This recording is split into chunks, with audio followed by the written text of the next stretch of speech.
Hi, I'm Dick Bacher and we're in Manotick Station. You're now looking at some solar panels that my wife and I installed as an investment for our, I guess, upcoming retirement at some point. We installed these in June under the Ontario Feed-in Tariff, which is the first piece of legislation I'm aware of in North America that allows people to make an investment in renewable energy that provides them with a predictable and reliable income stream over a 20-year contract period.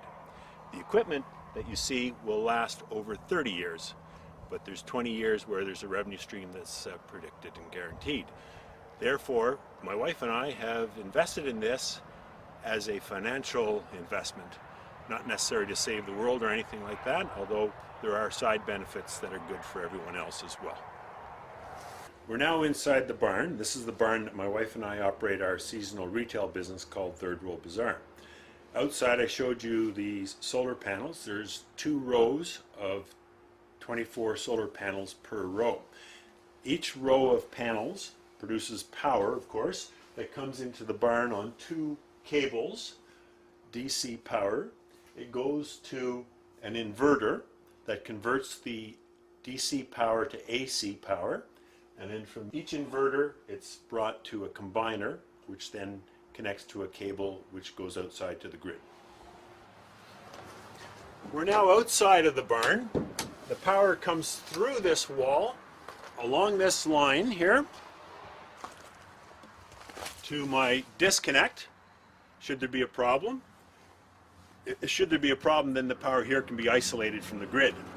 Then it goes to my meter, and all of this power is sold to the grid. None of it is for my purposes. There's no battery here. There's no expensive 10-year battery that has to be topped up and monitored and played with. Everything that I produce is sold to the grid, and when I turn a light on or if I have a need for power, I buy it with this meter. So I actually have 2 meters, one selling, one buying. Since I've turned this system on, June 23rd, 2010, we've produced 63,038 kilowatts of power. That's about $5,000 in 6 months. Of those 6 months, 2 of them are the lowest producing months of the year, October and November.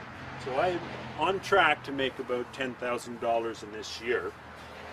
I can't get a return like that from any other financial instruments.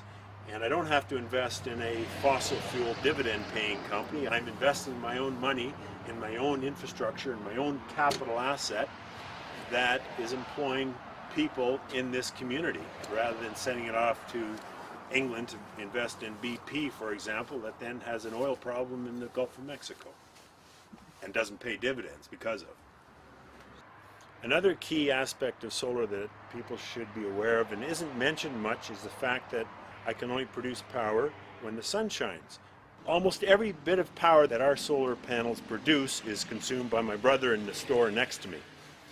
His peak demand time is when his air conditioning units, his heaters, his coolers, his refrigeration units are all turned on, which is generally in the sunny time of the summer. We're here offsetting power that would normally have to be produced and shipped to this little hamlet, Manotick Station.